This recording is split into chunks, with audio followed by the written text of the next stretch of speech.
Thank you. Okay, I'd like to welcome everybody to our meeting.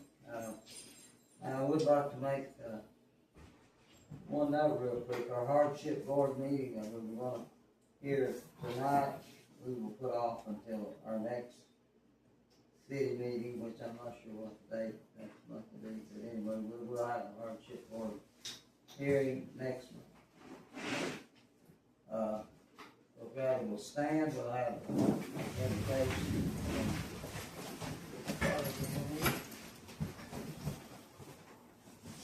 And as everyone knows, we lost our Vice-Mayor Bobby Jarnagin, and I'd like everyone, we would just have a moment of silence in honor of Bob, and then we'll have invitation.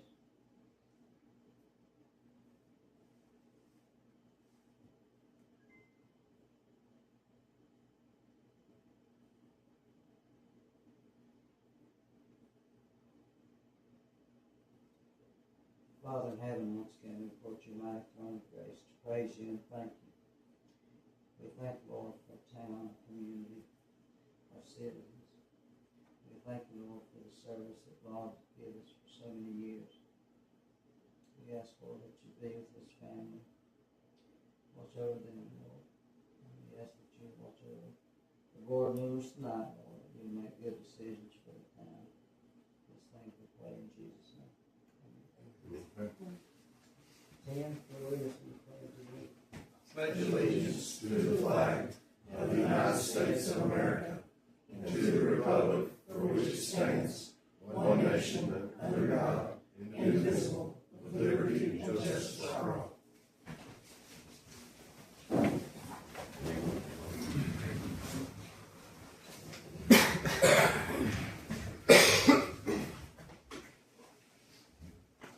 And I would like to add, before we continue,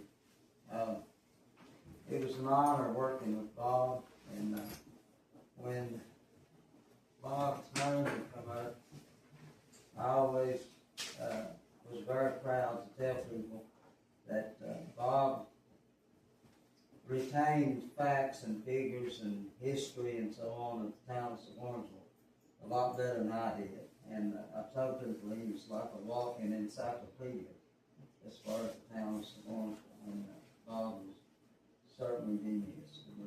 We sure appreciate the years of service he gave us. Okay. Roll call. Hey. Alderman Bishop. Here. Alderman Collier. Here. Mayor Graham. Here. Alderman Hoss. Here. Alderman Myrick is absent, and Alderman Sandage.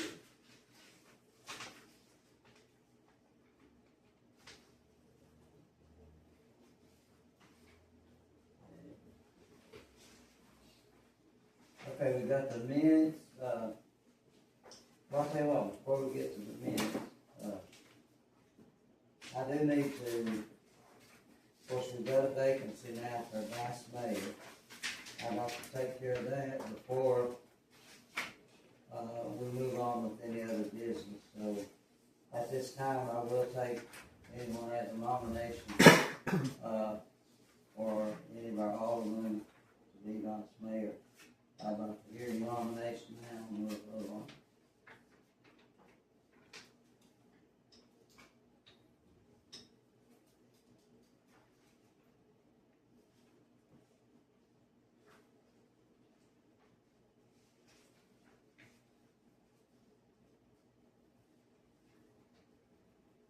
Wish to nominate, I'll second that nomination. Okay, roll call vote, maybe. Randy, if, is that okay with you? Okay. Go ahead and roll call vote. maybe. Alderman Bishop.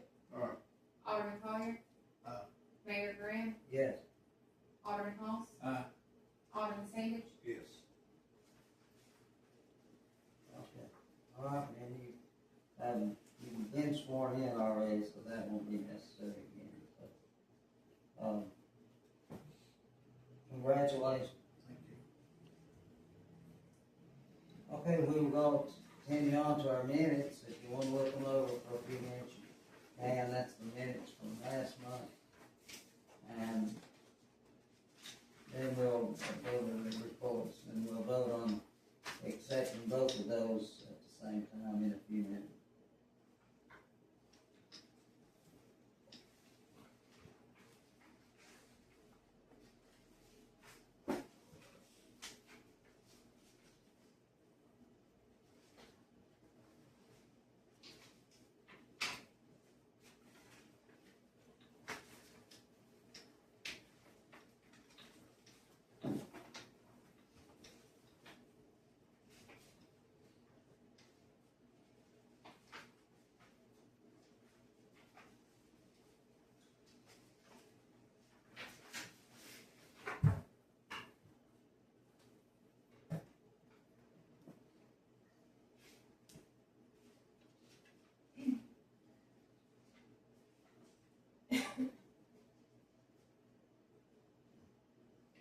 Okay, we'll move on to the reports, unless you need more time.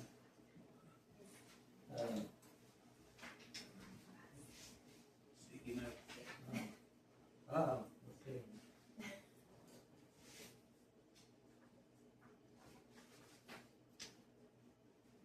Okay, I have to open the meeting with the public hearing on the order number 193-2026.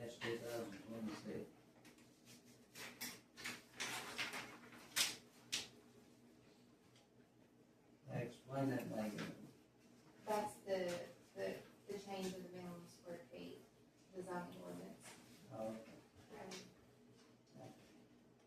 If anybody has any comments or any questions, whatever, feel free to do that. We will continue our meeting. I have something I'd like to say about it. Yes. I'm Joshua Good at 238 Dogwood Drive. I do have some questions about that. Is that per domicile for living arrangements, or is that applied to developers or private citizens? What are the conditions on it? Because if it applies to a developer, I'm just wondering if there is a variance for the developer versus a private citizen that owns their own property. Because in my opinion, speaking as a property owner who moved here recently, I think that limiting somebody's size of their home that they want to build on their land isn't a very good thing to do. It sort of feels like you're taking away the freedom to build on your own land, placing a minimum on it. And I was just wondering what the reason was for it. Joe, you? Many of the subdivisions in the town and in the general area have minimum square footage requirements in the subdivision restrictions. The town is actually setting out a minimum size to allow for smaller homes to be developed in the town of Surgoinsville. In other words, it's what they call small homes or. I think the term the planners use is tiny homes. Yeah. Is there any difference for where a developer does it, or if the private person who owns the property does it? I don't think No, so. it affects property. Okay, so it's per property, and it doesn't matter if it's a developer or a private person. That would make no difference. Okay, because I'm just wondering if there's going to be a bunch of condos that are going to be popping up just to meet the square footage, and then having a bunch of people come moving into condos and apartments. Because if it's for property, then if they build a 2-unit duplex, can they just keep building higher?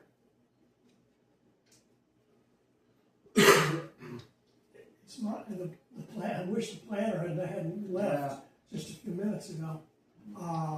But the way I understand the ordinance, the purpose is nothing to do with duplexes or apartment buildings. Where a single-family detached home can be as small as the 860 72 square feet, if my memory serves right.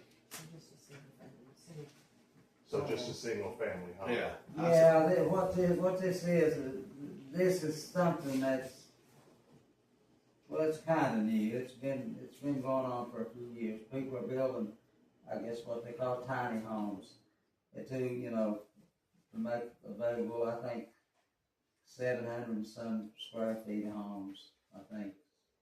Something in that neighborhood where people, don't need much room, but I know we have one subdivision that's in a preparing stage right now. Some people are gonna do a subdivision that will be nothing but those homes. And so that's something that's coming. And the ordinance will allow for people to do that if that's what they decide to do. Okay, what about people that have already owned their land? Is that gonna be something new that is gonna be instituted even if they haven't built anything yet? Because in my opinion, it sort of feels like you're taking freedoms away to build what they want on their land. Well, there's already a policy, we've just reduced the size. There's been a policy in place for some years, but it was, 1,200? I think we did have a minimum standard of 1,200. 1,200, and we've just reduced it to 800. Am I right, 800? It pretty much allows you to build a 2-bedroom. I'm on the planning commission. It pretty much allows you to build a 2-bedroom, 1-bath, small home if that's what you choose to do with your property. Okay. Yeah, it's really kind of opening things up for people, I know. Okay. Yeah, because the way that it was written was that it was just going to be straight. The way that I read it was that it was just going to be a straight regulation. I just didn't know if that was going to be applied for developers, private people, if it's going to be applied to a business, things like that. There was no explanation on that as far as square footage goes. Yeah, I wish we'd have known that because we had our planner in here. That would have probably explained a lot. Because I think that would solve a lot of problems if that was included in the listing. We've reduced the square footage in order to help with affordable housing. Okay. Where you don't have to go out and build a 1,200 square foot. If you can live in a 2-bedroom, 1-bath, and that's what you want to build, then you should be able to build it. Okay. We're like you, we kind of feel the same.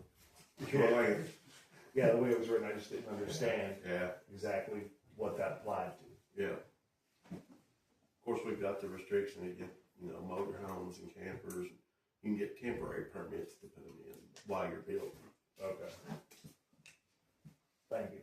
You're welcome. So that sounds okay to you? Yep. Perfect. Right. Okay. Anyway, thank you for your question. Absolutely. Okay, we'll go to our reports. James, you want? For the month of January, we had 293 complaints, 9 accidents, 3 offense reports, 12 citations, 11 animal complaints. That was pretty high because of the cold. 1 code enforcement, 1 arrest, and we logged 2,969 miles.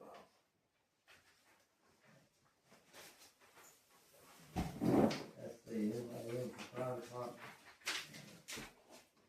I can read it for you. Okay, go ahead. For the month of January 2026, the fire department responded to 3 commercial fire alarms, 1 residential fire alarm, 1 residential carbon monoxide alarm, 1 commercial vehicle fire, 2 outside fires, 1 barn fire, and 2 EMS aides. They trained a total of 12 hours. A couple of members and Shane will be traveling to Sumter, South Carolina at the end of March to do a mid-field inspection on the new fire apparatus. We are slated for delivery at the end of April. We also received a grant from the State Fire Marshal's Office for the amount of $47,200 to purchase and replace some of our outdated air packs. Let's see. No one's here from the maintenance department, I don't think. I'll make a motion that we accept it as submitted. Okay, the maintenance, you mean? Yes. Okay. And the sewer report. Okay.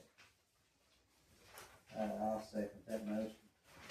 Everybody in favor of that, please hold the say aye. Okay. And we, let's see.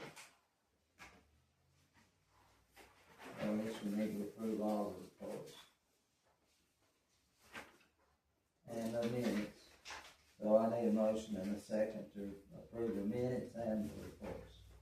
All reports. I make the motion. Okay, Warren makes the motion, Randy second. Okay, everybody in favor of accepting the reports and the minutes, do so by saying aye.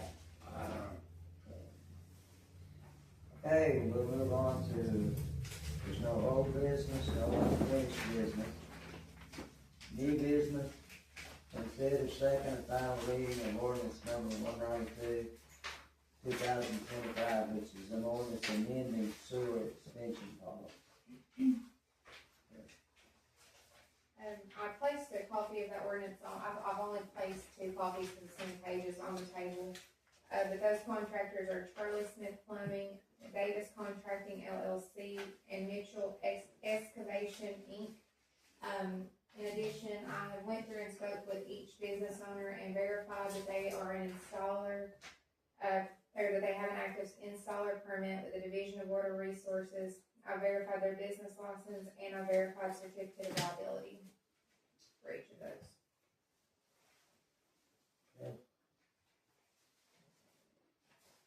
I need a motion and a second. This will be the second reading, I'm sorry, okay, motion from Tim, second from Randy. We'll do a roll call vote now. Alderman Sandage, Yes. Alderman Hoss, Aye. Mayor Graham, Yes. Alderman Collier, Yes. Alderman Bishop,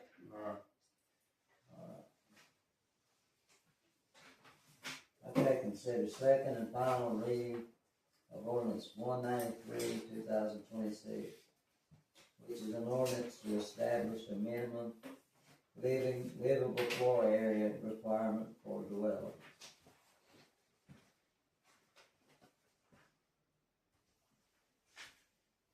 Make the motion. I'll second it. Go ahead, John. Okay, motion from Warren, a second from John.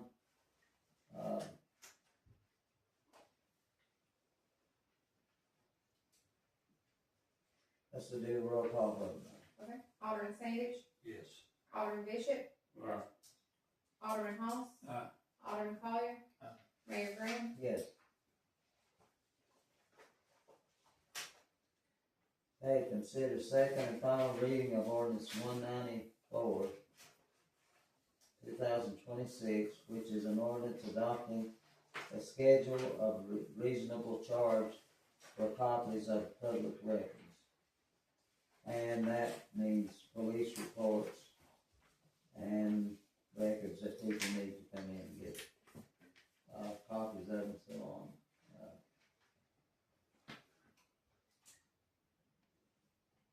Make a motion. Okay, I'll motion. second. And your second from Warren, roll call vote again, Mike. Alderman Bishop, Aye. Alderman Collier, Aye. Mayor Graham, Yes. Alderman Hoss, Aye. Alderman Sandage, Okay, most that's carried also. Okay, next item, consider first reading of ordinance 195, 2026, which is an ordinance establishing time limits for demolition and building permits. Okay, so in summary, this, would set, like you were saying, the time limits for those permits. For a demolition, permit, there would be 2 months to begin and 6 months to complete that, demolition. And then for building, you've got 3 months to start and 12 months to complete. And also notes in there that if there's 6 months of no progress or abandonment, that permit will be revoked. There is a stipulation within there though, that if the building, inspector, Bill Rupert, is contacted and he makes a visit, discusses with the contractor that there was XYZ problems with the build, it is up to him and at his discretion to extend the permit beyond those time frames. The goal is to keep the builders actively moving. Is this with existing? I don't know, can we go back on the existing ones? It just has to be from this point From forward. this point Okay. forward. But the Yeah, goal will be, we've got one I know of, out on Zion, no, on what road is that?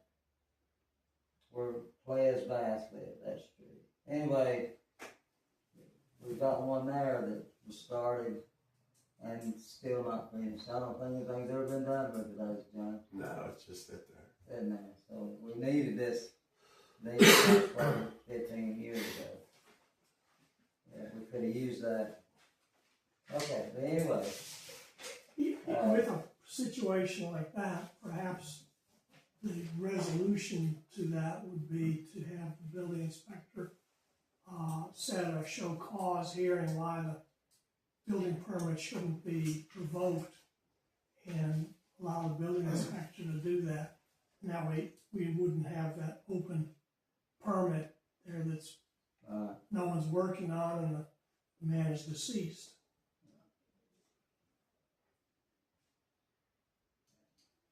So, so that language needs to be part of the motion. Is that what you're saying? No, I think the building inspector has the authority to do that. Oh, okay, I got But it. he ought to give the people notice and actually hold a show cause hearing why it shouldn't be revoked. And if someone shows up and wants to explain why they need to continue, they can do that. Otherwise, they'll just revoke the permit and we'll close the bookkeeping on that out. Okay. So let me back up here. Did I have a motion on that? No. Or no? I don't. Okay. So I need a motion and a second to vote on this. I think everybody understands. I make the motion. I'll second. Had a motion from Tim, second from Warren. Roll call vote again. Alderman Bishop, Aye. Alderman Sandage, Aye. Alderman Hoss, Aye. Mayor Graham, Yes. Alderman Collier. Okay, that carries. Next item, consider resolution 169, 2026, which is a resolution to establish fees for building and related permits and inspections. So there was only one change to the prior resolution that we already had adopted. There was an oversight, whenever Bill and I reviewed these previously, but under the valuation calculations on page 2, there has been some added regarding residential building valuations. They should be calculated based on square footage for self-build projects or contract price when a construction contract is provided. So basically, if you're building a home yourself, it will be, it changes the calculations of the building permit fee itself. So the square footage will be multiplied by $150 per square foot, and that's how they'll get the project value to calculate the building permit cost. Okay. And what was the figure you used? It's on the second page of the, I'm sorry, there's only 2 copies of their minutes. Oh, okay, that's okay. Okay. So in other words, it updates our building permit fees. That for finished work. Yeah. Okay. So I need a motion and a second. I'll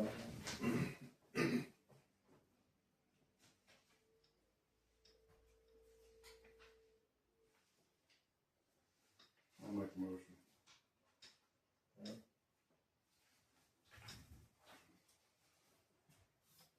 I'll say. Second from Randy. So you roll call vote again. Alderman Sandage, Aye. Alderman Bishop, Aye. Alderman Hoss, Aye. Mayor Graham, Yes. Alderman Collier. That carries.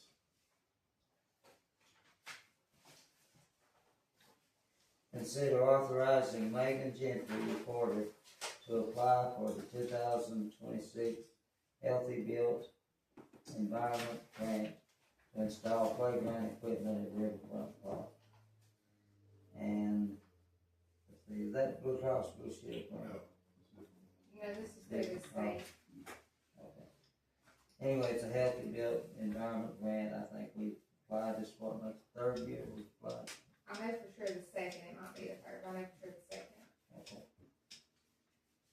Anyway, we need to consider authorizing Megan to apply for that.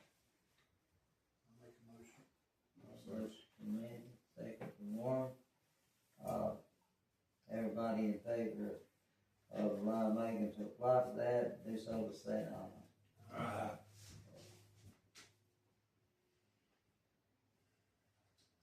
Consider accepting 2026 volunteer firefighter equipment and training grant in the amount of $47,200 and authorizing Fire Chief Southers to purchase air packs with these funds. So that would be expenditure of that money for the air packs, for the grant that they received. What do you air pack? How many air packs can they get out of that? Roughly. I think he said 8, I think. 7 or 8 is not me. I mean, it's expensive, they are expensive. At least 7, possibly 8, yes. Okay. Go ahead. You want to make a motion? I'll second. Second. Okay, motion from Warren, a second from Tim. Roll call vote again. Alderman Bishop, Aye. Alderman Collier, Aye. Mayor Graham, Yes. Alderman Hoss, Alderman Sanders, Aye. Alright, that carries. Let's do it. Consider authorizing emergency purchase on February 2nd, 2026, which was to purchase and install heater floor in the 2018 Dodge 3500 in the amount of $598.55. And that was number 110-43190-332. So, I'll make that motion. okay, this work's already been done, we just need to approve it. Motion from John, So, go ahead. second from Andy. Roll call vote again. Alderman Sanders, Aye. Alderman Bishop, Aye. Alderman Collier, Aye. Mayor Graham, Yes. Alderman Hoss,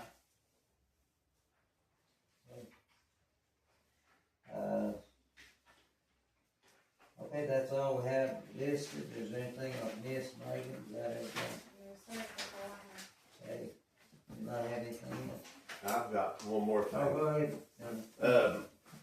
There's a new court tracking software out there that's probably not going to be compatible with the software that I bought for our cars.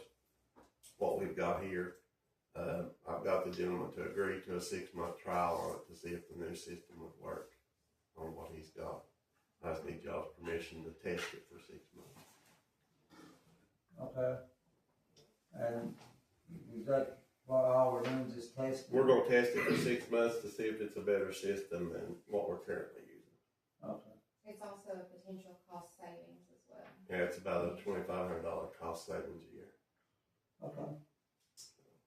It'll be a few changes, but it All saves pretty good, us, though. all of it's Yeah. really good. It makes it a lot more simpler. And he's willing to give us a 6-month trial on it and help us generate them over if we like it, so. Okay. And Cindy also, the court clerk, has been involved in those conversations as well, and met with the gentleman this morning too. So she's in on it as well, that day. Okay, so we'll need a motion and a second to approve James accepting this trial run for 6 months Yeah, 6 months. on I the make card. the motion. I'll second. Motion from Tim, second from John. Roll call vote again, man. Alderman Bishop, Aye. Alderman Collier, Aye. Mayor Graham, Yes. Alderman Hoss, Aye. Alderman Sanders, All right. Very good, John. Thank you. Anything else, John? That's it for me. Joe? Anything? Megan, anything else?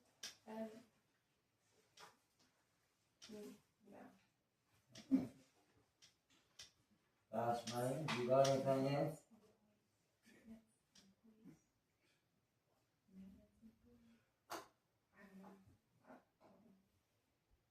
We need to look at maybe hiring a part-time maintenance employee until we get into the heavy part, just to do us from now till whenever. To at least mowing season. Yeah, because if they go to take off, at least we'll have somebody to help. We're down to 3 now. And this will give us a period of time maybe to evaluate them to see if we want to hire them full-time.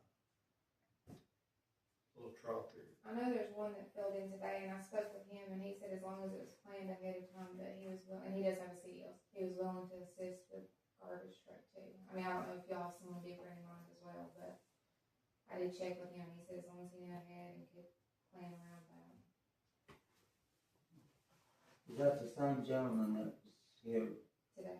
last week? I talked to one last week, was supposed to. No, this is the man that's already been on payroll. Here? Okay. Well, so all Randy's wanting to do right now is approve hiring someone part-time. Just General labor. Just some general labor, get them in here to help, cause I think maybe Brandon's taken off and that'll just leave us with a couple of employees and we're hurting. Maybe somebody to fill in the gap. Do y'all wanna set a time frame for accepting applications?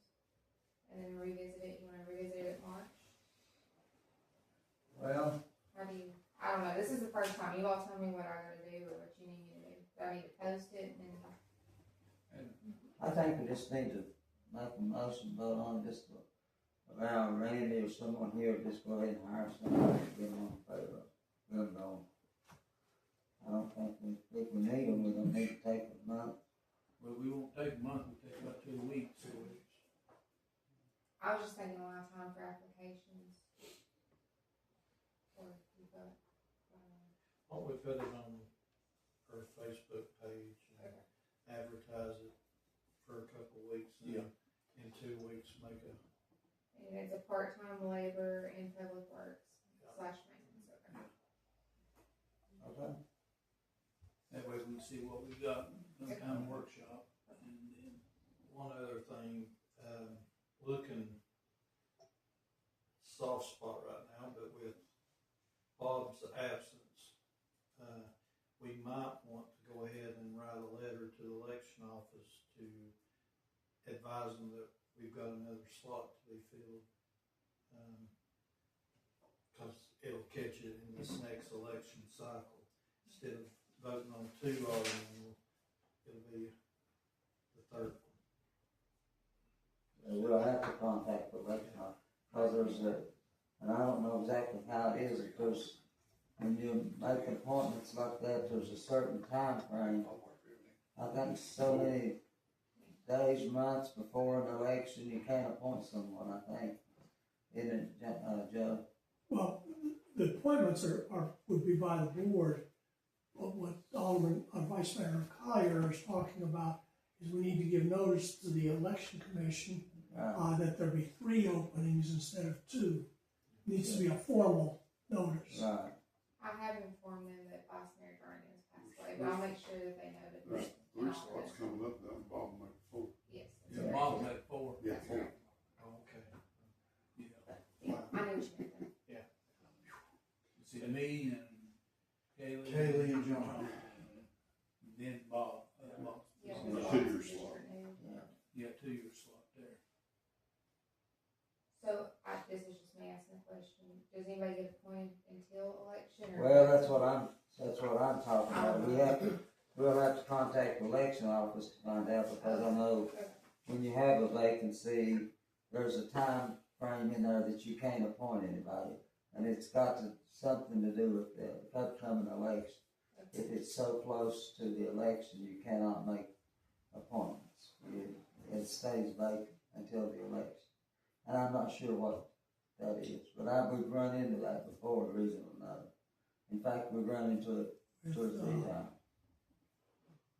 So we need to contact them to see, if we can make an appointment, so go ahead and fill the position. Okay, I'll do that tomorrow.